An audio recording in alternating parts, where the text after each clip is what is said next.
6장 말씀 함께 나누겠습니다. 예수님께서 마지막 때와 관련해서 깨어서 준비하라 말씀하시고요. 도대체 어떻게 하는 것이 깨어 준비하는 것인지에 대해 세 가지 비유를 말씀하셨습니다. 지난주에 보았던 내용이 첫 번째 비유죠. 두 종류의 종이 있었습니다. 충성되고 지혜로운 종이 있고 또 악한 종이 있었고요. 지금 우리가 오늘 보려고 하는 두 번째 비유는 열처녀와 관련된 비유입니다. 이 비유는 굉장히 유명한 내용이어서 아마 신앙생활 하신 분들은 어지간하면 다 듣고 알고 있는 내용이 아닐까 싶습니다. 그래서 내용 자체도 익숙하고 쉽기 때문에 또 설령 모르시는 분도 그냥 들으면 다 알 수 있는 그런 간단한 단순한 비유이기 때문에 조금 말씀을 나누기 좀 더 쉽지 않을까 싶습니다. 물론 여기 보면 처녀들만 나온다고 해서 총각들이 우리는 부담이 없네 이렇게 생각하시면 안 되고요. 우리가 다 주님을 준비하는 그런 처녀된 입장에서 이 말씀을 잘 보았으면 합니다. 오늘 읽은 이 1절부터 13절까지 이 비유는 사건 전개가 세 번에 걸쳐서 나뉘어 있습니다. 그러니까 첫 번째 장면 나오고 두 번째 장면, 세 번째 장면. 사건이 이렇게 순서대로 전개가 되는 거죠. 그리고 각각의 장면마다 대조가 있어서 미련한 처녀 그리고 슬기로운 처녀들이 어떻게 했는지 나옵니다. 자, 제일 먼저 1절부터 4절 첫 번째 장면을 볼게요. 이 1절부터 4절이 어찌 보면 본문을 이해하는 데 제일 중요한 부분이 아닌가 싶습니다. 1절에 보면 상황이 나오는데 그때의 천국은 마치 등을 들고 신랑을 맞으러 나간 열 처녀와 같다 하리니 2절 그 중에 5은 미련하고 5은 슬기 있는 자라. 자, 이게 상황이 제시가 되면서 나오는데 주제는 천국이에요. 우리가 다 아는 것처럼 세상을 기준으로 놓고 보면 세상이 끝날 때는 마지막 된 거고요. 그리고 천국을 기준으로 놓고 보면 세상이 끝날 때는 천국이 시작되는 그런 상황인 거죠. 그래서 세상과 관련된 내용이면서 동시에 천국과 관련된 그런 내용입니다. 여기 보면 10명의 처녀들이 나오는데 사실 이 처녀들이 왜 10명이나 있는지 그리고 무엇을 하는지 정확하지 않습니다. 결혼식과 관련된 내용이라고 보면 신랑은 한 사람, 신부도 한 사람이죠. 그럼 왜 처녀가 10명이나 있었을까? 이 사람들이 뭘 하는 사람들인가? 이거는 그 당시 사회 문화가 어떠했는지 또 무슨 일들이 있었는지 기록이 많지 않아서 정확하게 알기는 좀 어렵습니다. 다만 우리가 그냥 상식적으로 추론을 해보자면 요즘식으로 보면 이게 아마 들러리를 서는 사람들이 10명이 있던 게 아닐까 이렇게 추정을 할 뿐이에요. 그러나 정확하진 않습니다. 다만 정확하게 이들이 무슨 일을 하는지 잘 몰라도 우리가 비유 내용을 보면 이 사람들이 여하튼 혼인잔치가 있고 그 혼인잔치에 들어가는 사람들인가 보다. 피로연을 하는 사람들, 피로연에 참석하려고 하는 사람들인가 보다. 이런 정도는 우리가 다 명확하게 알 수 있죠. 또 여기 보면 등불을 준비하는데 등불도 마찬가지여서 등불을 왜 준비했는지 이 등불이 어디 사용되는 건지 잘 모릅니다. 그러나 우리가 이 비유를 읽으면서 다 알죠. 등불이 꼭 필요한 거구나. 이런 정도는 우리가 다 기본적으로 알 수 있어서 그런 정도를 생각하고 보면 될 것 같아요. 이 처녀들을 둘로 딱 나누었는데 2절에 보면 5이 미련하고 5이 슬기 있다 이렇게 돼 있죠. 그래서 처녀를 나누는 기준은 딱 한 가지입니다. 미련한가 슬기가 있는가. 사실 다른 기준도 여러 가지 볼 수 있잖아요. 키가 큰가 키가 작은가, 돈이 많은가 돈이 적은가, 아니면 학벌이 좋은가 나쁜가, 아니면 세상에서 제일 많이 보는 처녀에 대한 기준은 뭐죠? 예쁜가 안 예쁜가 이렇게 나눌 수도 있는데 지금 예수님 말씀하신 비유에서 기준은 딱 한 가지예요. 미련한가 슬기가 있는가 요것 한 가지만 가지고 기준을 보고 있고요. 또 한편으로 보면 좀 다행스러운 건 미련한 처녀와 또 슬기 있는 처녀를 나눌 때 5대5로 나눠놨습니다. 그러니까 7대3, 8대2 이게 아니고 절반씩 나눠 있어서 상당히 슬기 있는 처녀도 많이 있구나 이런 생각을 좀 해볼 수 있어요. 1명, 2명만 슬기가 있고 8명, 9명이 미련하고 사실은 이게 현실일 것 같은데 적어도 비유에서만큼은 5대5 이런 정도를 갖고 있으니까요. 자, 그러면 미련한 자들은 어떠한 자들이고 슬기 있는 자들이 어떠한 자들인지 3절, 4절에 설명합니다. 3절을 보면 먼저 미련한 자들에 대한 내용이 나와요. 미련한 자들, 미련한 처녀들은 어떠한 자들이냐? 등을 가지되 기름을 가지지 아니한 자들이다. 아주 간단하죠. 미련하다고 하는 것은 등은 있지만 기름을 갖고 있지 않다라고 이렇게 설명합니다. 그러니까 여기서 우리가 보면 잘 생각하셔야 되는 게 모든 것을 갖고 있지 않다. 아무것도 준비하지 않았다가 아닙니다. 등은 있어요. 그러니까 10명의 처녀가 모두가 다 등은 갖고 있습니다. 다만 기름이 있느냐 없느냐에서 미련하다 지혜롭다. 이게 이제 구문이 된 거예요. 뿐만 아니라 뒤에 보시면 이게 기름도 완전히 없는 게 아니라 여기 나오는 미련한 처녀들은 조금씩은 다 갖고 있습니다. 원래 등에 남아있던 기름만 있던 것인지 아니면 조금만 준비했던 것인지는 모르겠어요. 여하튼 등은 10명이 다 갖고 있고 기름도 10명이 다 갖고 있는데 미련한 처녀들은 조그만 분량의 작은 분량의 기름만 갖고 있는 그런 사람들입니다. 결국 미련하다고 하는 건 간단하죠. 일부만 준비한 겁니다. 다시 말씀드려요. 아무것도 준비를 안 했느냐? 아닙니다. 준비를 했어요. 갖고 있는 게 있어요. 그런데 그게 완전한 준비를 하지 못하고 일정 부분 조금만 준비를 한 것인 거죠. 그래서 우리가 또 이 부분을 읽으면서 또 생각해야 될 점은 여기 나오는 10명의 처녀가 다 등불을 갖고 있다는 것, 등을 갖고 있다는 점을 생각해 보면 불신자와 성도를 나눠서 비유했다기보다는 성도들 중에 일정 부분의 사람들, 성도들 중에 다른 사람들을 이야기한 것 같습니다. 모두가 다 등은 갖고 있잖아요. 등은 갖고 있는데 기름이 있느냐 없느냐로 나눠 놓았기 때문에 성도들 중에 어떤 사람은 미련하고 성도들 중에 어떤 사람은 슬기 있는 그런 모습에 대해서 이야기한 게 아닌가 싶습니다. 4절은 당연한 설명이 나와요. 슬기 있는 자들은, 슬기 있는 처녀들, 정반대죠. 이 사람들은 당연히 등은 가지고 있고 뿐만 아니라 그릇에 기름을 담아 등과 함께 가지고 갔다. 그러니까 이분들은 슬기 있는 이분들은 다 기름을 준비한 분들입니다. 그러니까 따로 가서 기름을 준비해서 그것을 갖고 있었던 이게 이제 슬기 있는 처녀들인 거죠. 자, 이게 첫 번째 장면입니다. 그러니까 처음 출발할 때 어떠했는가? 처음 출발하는 장면에서부터 보면 5명과 5명으로 나뉘는 거예요. 기름을 갖고 있던 자들과 기름을 갖고 있지 않은 자들 이렇게 둘로 나뉘어서 첫 장면이 시작합니다. 자, 이 장면이 갖고 있는 중요한 특징들을 한두 가지 생각해보고 뒤에 두 번째 장면으로 넘어가려고 합니다. 이 1절부터 4절을 보면 우리가 다 상식적으로 판단할 수 있는 알 수 있는 점들이 있는데 일단 첫 번째 중요한 특징이 있습니다. 10명의 처녀 모두가 다 알고 있다는 점입니다. 지식을 갖고 있었어요. 일단 신랑이 온다는 것 알고 있죠. 혼인잔치가 있다는 것도 알고 있어요. 자기가 무엇을 해야 하는지도 알고 있습니다. 모르는 건 딱 하나예요. 신랑이 언제 오는지만 모릅니다.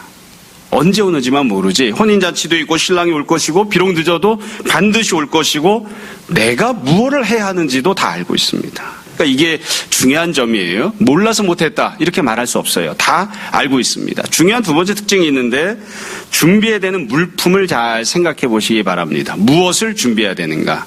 등과 기름을 준비해야 되는 겁니다. 등과 기름을 준비해야 되는데 이 등과 기름을 우리가 생각할 때 너무나 당연한 것이지만 꼭 기억해야 될 점이 있습니다. 그건 이 등과 기름은 혼인잔치에서 사용하는 물품이라는 겁니다.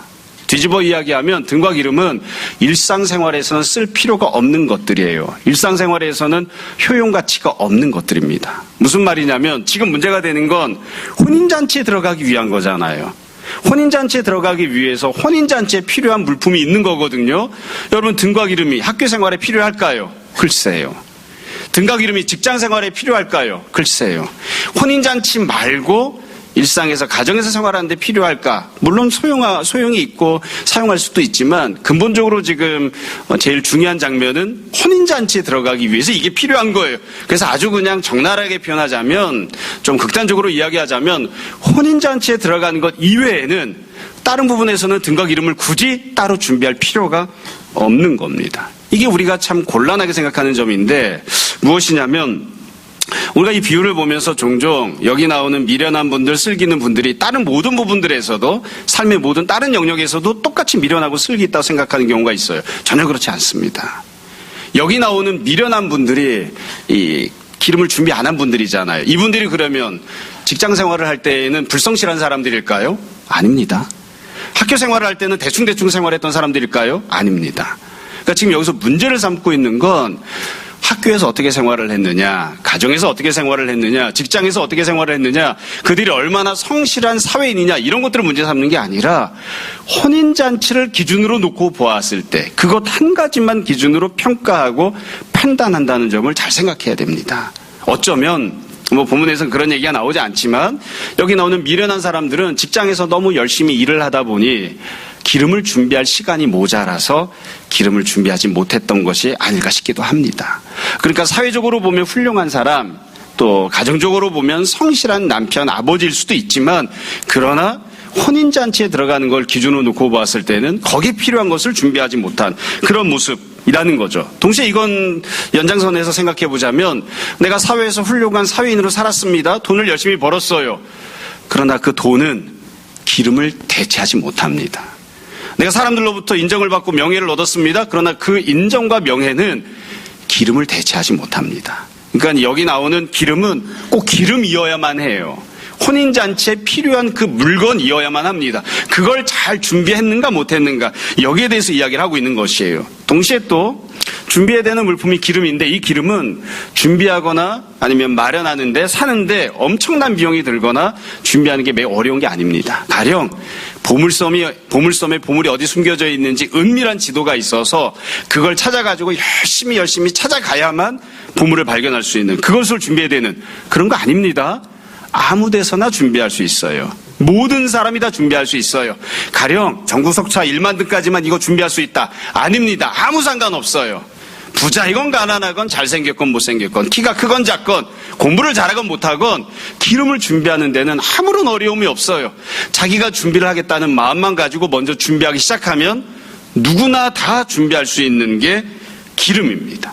그러니까 우리가 이걸 잘 생각해야 돼요. 그래서 지금 혼인잔치를 기준으로 놓고 보았을 때 지금 첫 번째 장면에서 우리가 세 가지를 잘 생각해야 되는데 첫 번째는 무엇을 준비해야 되는가? 등과 기름을 준비해야 되는 겁니다. 다른 거 준비하는 건 소용이 없어요. 두 번째, 어떻게 해야 되는가?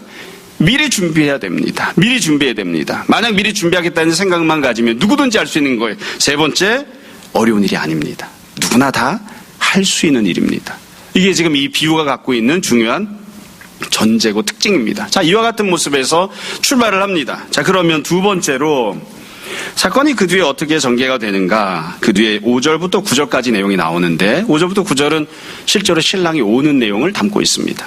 5절부터 9절을 보시면 사실 조금 세부적으로 보면 장면 전개가 둘로 나뉘어 있거든요. 첫 번째 장면이 5절이고요. 두 번째 장면이 6절부터 9절인데 제가 개인적으로 생각할 때는 5절부터 9절에서 제일 중요한 건 5절인 것 같습니다. 분량은 짧지만 5절이 제일 중요한 내용을 담고 있어요. 5절을 봅시다. 5절이 이렇게 되어 있습니다. 신랑이 더디 옵니다. 참 이게 불행한 일이죠. 안타까운 일입니다. 신랑이 제때 잘 오면 좋은데 신랑이 더디 와요. 그래서 어떻게 했느냐. 다 졸면서 잤습니다. 어떤 분들은 졸고 어떤 분들은 자고 졸고 있다가 자고 자, 이런 장면을 보면 우리가 참 소망이 생기죠. 지혜로운 사람도 어떻게 한다고요? 잡니다. 옆에 있는 나쁜 놈만 자는 게 아니고 다 잡니다. 예배 시간에 다 자도 좋다는 뜻은 아니에요. 10명이 다 자고 있는 그런 모습인 거예요. 자, 여기서는 이렇게만 설명을 했는데 이 부분을 잘 생각해 보자고요. 좀 더 세부적으로 구체적으로 생각해 봅시다. 몇 시간이나 잤을까요? 이게 중요한 부분입니다. 여기 보면 미련한 처녀, 슬기로운 처녀들이 다 신랑을 기다리다가 신랑이 늦게 오잖아요. 몇 시간이나 잤을까요? 1시간? 2시간? 3시간? 영어 성경에 보면 신랑이 늦게 오다가 밤중에 온다는 것을 자정에 왔다 이렇게 번역한 성경도 있어요. 문자 그대로 보면 틀린 번역인데 어떤 경우에는 자정에 왔다, 어떤 경우에는 새벽에 왔다 이런다고요. 그 현실만 놓고 보면 5시간, 6시간 잤을 수도 있습니다. 내가 신랑이 오는 것을 기다리기 위해서 10명의 처녀가 오후 4시에 모였는데 만약에 신랑이 자정에 왔으면 그럼 8시간이나 잠을 잔 거예요. 새벽에 왔다면 더 잔 거예요. 몇 시간이나 잤을까요? 간단합니다. 오래 잔 겁니다. 오랫동안. 신랑이 늦게 오면 늦게 올수록 더 많이 잔 거예요. 오랫동안 잠을 잤어요. 쉽게 우리식으로 이야기하면 신랑이 올 때까지 끝까지 잡니다. 끝까지. 뒤집어 이야기하면 시간이 짧아요? 길어요?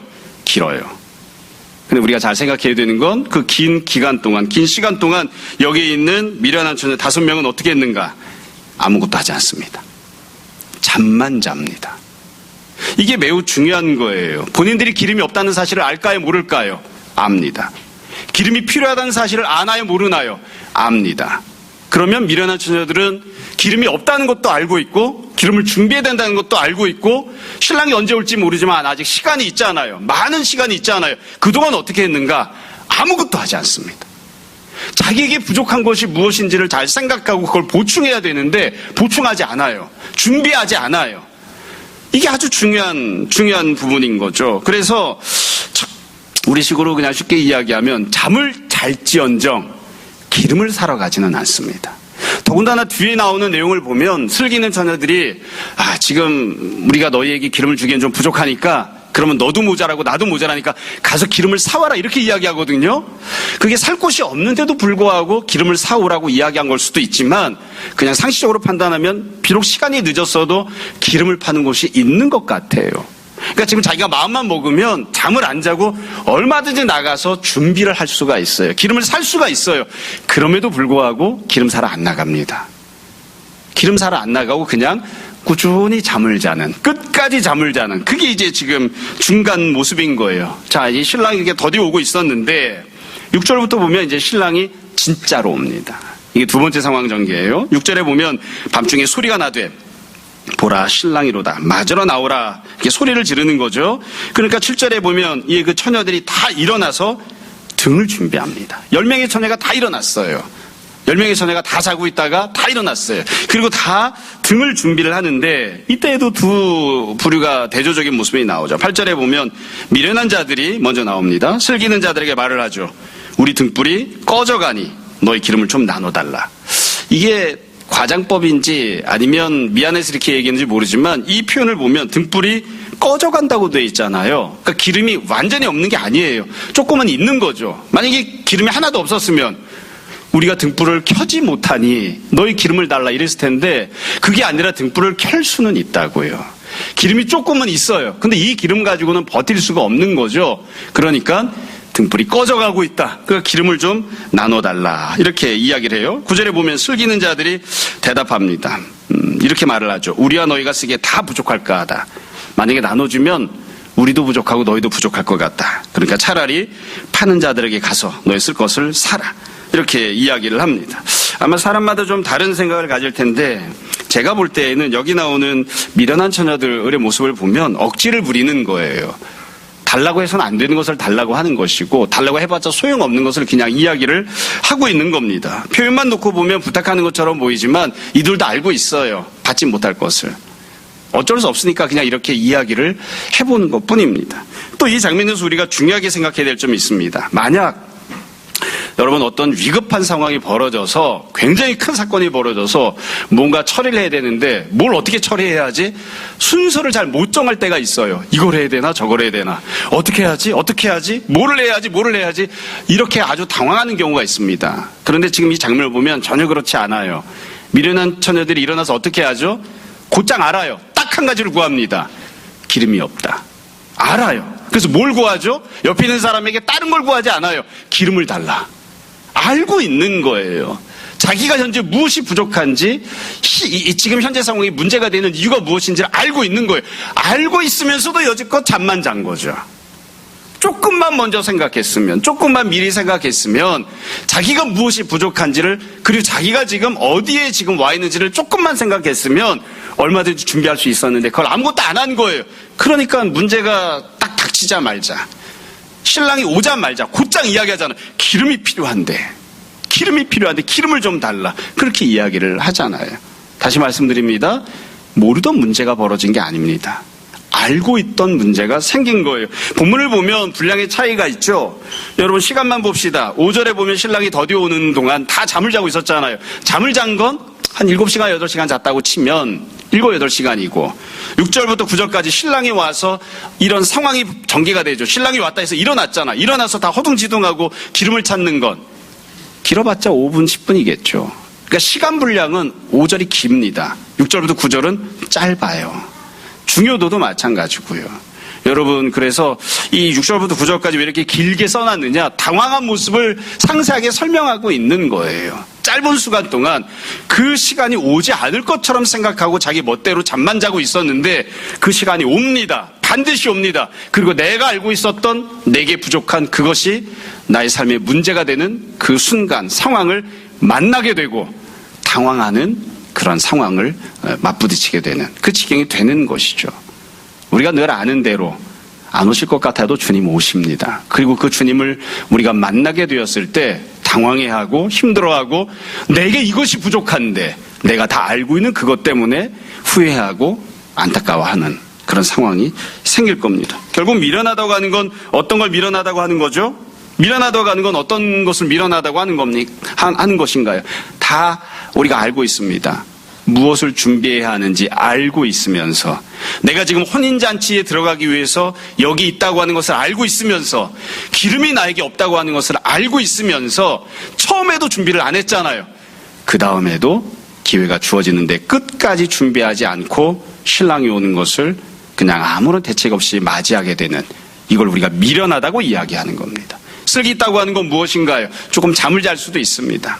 깨어 있었으면 준비했으면 더 좋았겠지만 잠을 잘 수도 있습니다. 그러나 주님을 만나기 위해 필요한 것을 미리 준비하고 있는, 그게 슬기로운 것이죠. 그래서 이 비유를 보면 똑같은 내용이 반복되고 있는 거예요. 첫 장면에서는 무엇을, 등과 기름을 어떻게 준비해야 되는데 준비를 안 했습니다. 두 번째 장면에서는 무엇을, 등과 기름을 어떻게, 없었다면 지금이라도 어떻게든 마련해야 되는데 끝까지 준비하지 않습니다. 끝까지 돌이키지 않아요. 끝까지 회개하지 않습니다.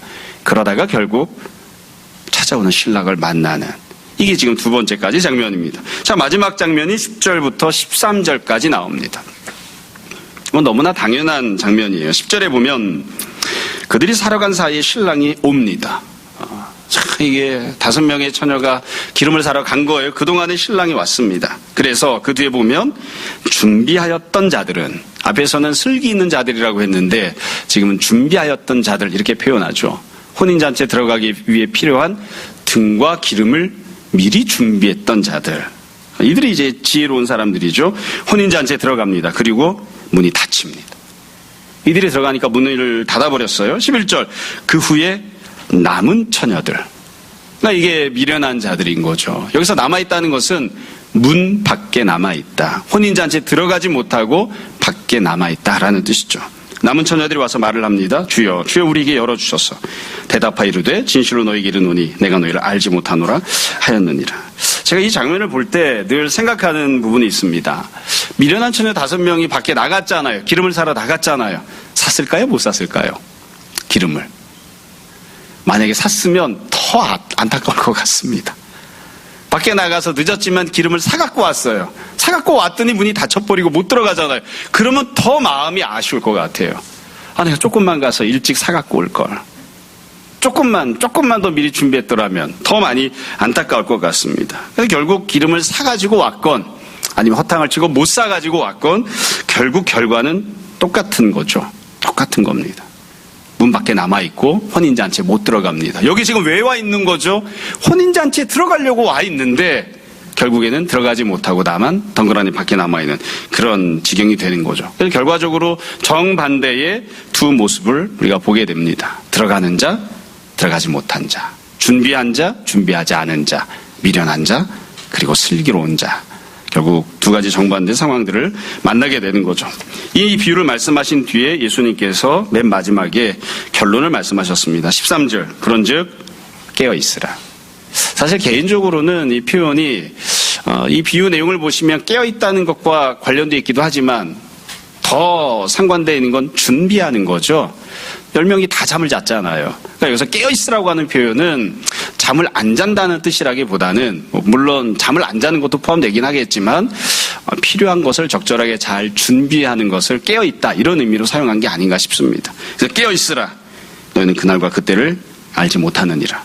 주님이 언제 오실지 그 날과 그 시는 알지 못하지만 주님이 반드시 오실 것이니까 주님을 만나는 데 필요한 것을 미리 준비해라. 지금 만약 준비가 안 돼 있으면 아직 주님이 더디 오시기 때문에 시간이 있으니까 지금이라도 회개하고 지금이라도 준비해라.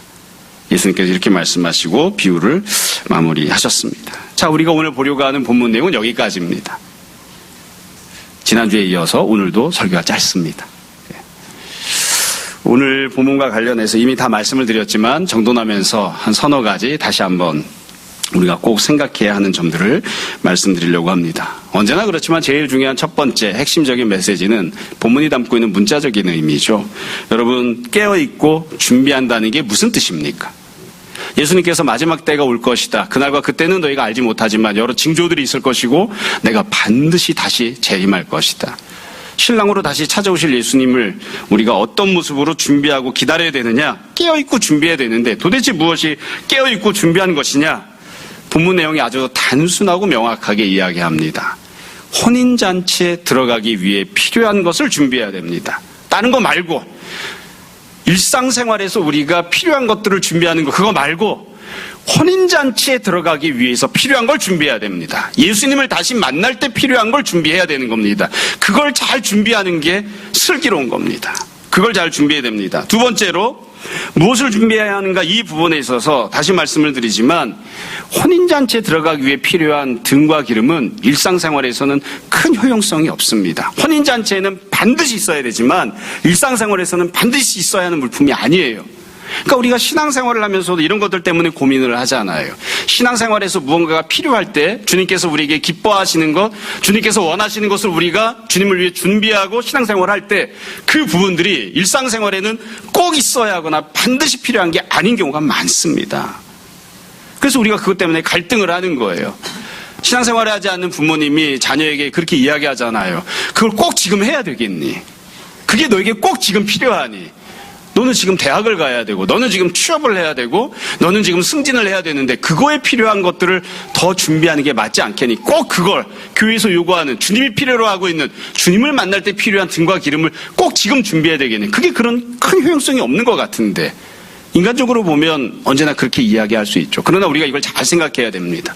주님을 만나기 위해서는 학교에서, 직장에서 큰 효용성이 없어 보이지만 주님을 만나기 위해 필요한 등과 기름을 반드시 준비해야 됩니다. 그래서 이걸 다르게 표현하면 이렇게 이야기할 수 있을 것 같아요. 늘 말씀드리는 것인데, 여러분, 훌륭한 사회인이 훌륭한 신앙인인 건 아닙니다. 우리가 그걸 항상 잘 구분을 해야 됩니다. 우리가 교회에서도 보면 그래요. 나무랄 데 없고 훌륭하고 성실한 사람들이 많이 있습니다. 세상에 나가면 학교에서, 직장에서, 가정에서 보면 참 정말 훌륭한 사람이에요. 정말 성실한 사람이에요. 정말 열심히 살고 있는 사람이에요. 나무랄 데가 없어요. 저 사람처럼만 했으면 좋겠다, 그렇게 인정받는 사람이에요. 그러면 그 사람이 신앙이 있어서도 항상 훌륭한가요? 아닙니다. 훌륭한 사회인이라고 해서 항상 훌륭한 신앙인이 되는 건 아닙니다. 그러니까 지금 예수님이 요구하시는 건 그거예요. 훌륭한 신앙인이 되라. 훌륭한 성도가 되라. 지금 그걸 예수님이 요구하시는 거예요. 훌륭한 성도가 되기 위해서 필요한 것들이 있어요.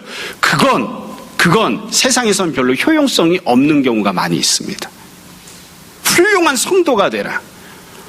보통 세상에서도 상담하거나 그럴 때 그런 얘기 하잖아요. 아빠가 직장에서 성공적인 생활을 살아서, 열심히 살아서 훌륭한 직장인이에요. 그런데 훌륭한 직장인이라고 해서 꼭 훌륭한 남편이거나 훌륭한 아버지인 건 아니죠.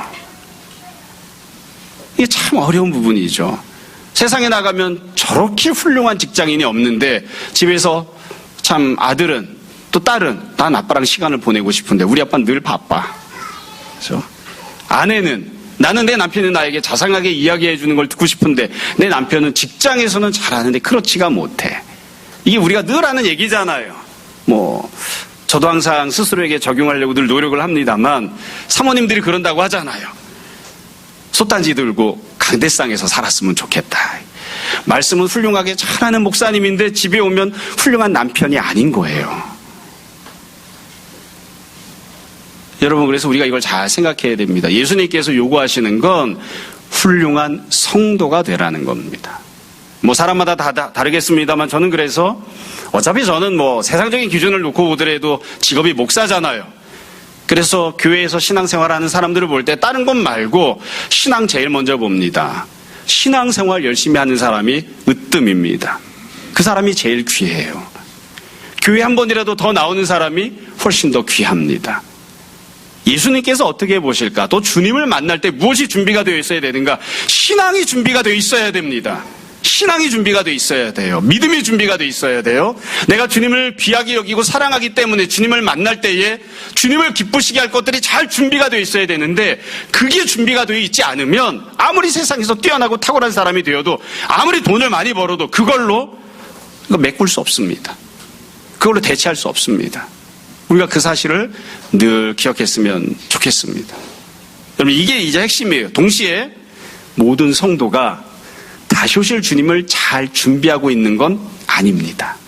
신앙생활을 하면서 자기가 자신 있어 하는 부분, 좋아하는 부분이 있어서 이것저것을 하지만 그러나 정작 예수님께서 원하시는 부분을 잘 준비한 성도라고 말할 수 있는가? 그건 또 별개의 문제예요. 그래서 훌륭한 사회인과 훌륭한 성도는 매우 다른 것이고, 훌륭한 성도와 그 중에서도 다시 오실 주님을 잘 준비하는 성도도 다른 부분이라는 것을 잘 생각했으면 좋겠습니다. 세 번째 중요한 특징이 있습니다. 모든 내용이 지난주부터 말씀을 드리지만 다 대조를 이루고 있습니다. 내가 삶을 살아가면서, 내가 신앙생활을 하면서 종종 우리는 내가 무언가를 추구하기로 결정했을 때 가장 중요한 부분은 이거야, 이렇게 판단을 했을 때 내 주변에 그런 걸 좋아하는 사람들만 쭉 둘러놓게 하는 경우가 많아요. 그래서 세상 모든 사람이 다 그 길을 간다고 생각해요. 아닙니다. 그렇지 않습니다. 정반대의 길을, 다른 길을 가는 사람이 있습니다. 오전에도 이렇게 이야기를 하다 보니까 이제 중학교 3학년, 또 고등학교 3학년, 또 초등학교 6학년 이렇게 학급이 올라가는, 학년이 올라가는 그런 경우에 보면 주변에 다 누구를 보냐면 내가 하고 싶어 하는 걸 하는 사람들만 봐요. 내 주변에 다 노는 사람밖에 없어. 중3인데 고등학교 올라가기 전에 놀아야지. 지금 안 놀면 언제 놀아. 인생을 두고두고 후회할 텐데. 다 내 주변에 노는 사람만 있어요. 그러니까 나도 놀겠다고 하는 거예요. 그런데 시선을 조금 돌려보면 공부하는 사람도 있습니다. 내가 보고 싶어 하지 않아서 그렇지. 공부하는 사람도 있어요. 내 주변을 보면 다 세상적인 걸 선택하는 사람밖에 없어요. 이게 뭐가 문제인데 이렇게 생각하는 거예요. 그런데 시선을 돌려놓고 보면 그거 포기하고 주님이 기뻐하시는 선택을 하는 사람이 있습니다. 반드시 있습니다. 예수님께서는 지금 5대5까지 말씀하셨습니다. 5대5인데 왜 내 눈에 안 보이는 걸까요? 내가 안 보고 싶어 하는 거예요. 안 보고 싶어 하고 안 보기로 결정한 겁니다. 잘 찾아보시면 있습니다. 그러니까 우리가 내가 가는 길을 항상 당연한 것으로 여기는 게 아니라 다른 선택이 얼마든지 가능하고 주님이 기뻐하시는 일을 선택하는 사람이 얼마든지 있다고 하는 것을 항상 기억했으면 좋겠습니다. 마지막으로 한 가지만 말씀드리고 오늘 말씀 마무리하겠습니다. 설교를 준비하면서 제가 현실적인 부분에서 이렇게 고민들을 좀 해봤습니다. 생각하다가 결국 이런 생각을 하게 되더라고요. 미련한 처녀들 입장을 이제 대변하는 입장에서 생각해 보면, 제가 이제 미련한 처녀에 속한다 생각해 보면 결국 이런 생각을 하게 되었습니다. 뭐냐면 도대체 뭐 하느라 그렇게 바쁘고 힘들어서 혼인잔치 오는 그 날도 졸고 앉아 있었던 걸까? 도대체 뭐 하느라 그렇게 힘들고 바빠서 그 기름 조금을 준비를 못했던 걸까? 물론 이 미련한 처녀 5명이 너무 게을러 터져서 그 이전에 혼인잔치 여기 오기 이전에도 그냥 들어놓아서 텔레비전이나 보고 뒹굴뒹굴하고 게으름 떨다가 기름을 준비를 못했을 수도 있지만, 한편으로 생각해 보면 얼마나 바빴길래, 얼마나 힘들었길래, 얼마나 시간이 없었길래 이 혼인잔치 오는 거를 자기가 와서 들어가야 된다는 걸 알고 있으면서도 그 기름 사러 갈 시간이 없었던 걸까? 왜 그거 시간을 못 냈을까? 생각해 보면 참 분주하고 바쁘게 살았던 사람들이 아닐까 싶어요. 정말 시간 내기가 어려워서 그랬을 수도 있겠다 싶어요. 그래서 이 미련한 처녀 5명에게 한번 이야기를 해보세요 이렇게 해주면 정말 많은 변명, 정말 많은 자기 합리화가 가능하지 않을까 싶습니다. 제 입장이 돼보세요. 저처럼 한번 살아보세요. 기름 사러 갈 시간이 왜 없었는지 이해하실 거예요. 누구는 기름을 안 사러 가고 싶었습니까? 남의 혼인잔치에 가면서 내가 그거 기름 나도 준비하고 싶은 마음이 굴뚝 같았는데 내 입장이 한번 돼보세요. 난 너무 바빴습니다. 아마 그렇게 이야기하지 않을까 싶어요. 그래서 여러분 현실적으로 권면할 때 이 한 가지를 꼭 권면하고 싶습니다. 너무 바쁘게 살지 마시고 너무 욕심내지 말고 조금 덜 바쁘게, 조금 덜 욕심을 내고 조금 내려놓고 기름 사러 갈 시간을 준비해야 됩니다. 그거 확보를 해야 됩니다. 모든 걸 다 하고 기름 사러 갈 시간이 없을 것 같으면 모든 걸 다 하는 삶을 살지 말고 조금 포기하고 살아야 됩니다. 그래야 기름 사러 갈 수 있습니다. 기름 사러 가는 시간, 기름 사러 가는데 기름을 살 때 필요한 돈, 그건 빼놓고 나머지 시간, 나머지 돈으로 내가 사회생활하는 거, 가정생활하는 거, 또 학교생활하는 거, 거기에다가 투자하고 사용할 수 있었으면 좋겠습니다. 그래서 우리가 우선순위를 어디에 두어야 되느냐 생각할 때에 주님 만나는 것에 우선순위를 가장 먼저 두고 다른 것들도 매우 중요합니다. 제가 일상생활하는 거 아무렇게나 살아도 된다고 이야기하는 거 아니에요. 그러나 다른 생활을 하는 것은 주님을 위해 준비하는 것보다는 조금 부차적인 것으로, 2차적인 것으로 가치를 두는 그런 모습이 될 수 있었으면 좋겠습니다. 여러분, 주님께서 꼭 오실 겁니다. 그때 우리가 어떤 모습으로 주님을 만나게 될지, 지금 과연 잘 준비가 되어 있는지, 그리고 내가 잘 준비하려고 하는 마음을 품고 있는지 다시 한번 잘 살펴보았으면 좋겠습니다. 우리 모두 한 사람도 빠짐없이 모두가 다 슬기 있는 처녀가 되어서 주님 오실 때 기쁨으로 맞이하고 함께 더불어 혼인잔치에 들어가는 귀한 주님의 자녀들, 제자들 될 수 있기를 주님 이름으로 축원합니다. 잠시 기도하겠습니다. 오늘 말씀을 정돈해 보십시오. 이 시간 우리 함께 회개와 결단에 기도합시다. 기도하겠습니다.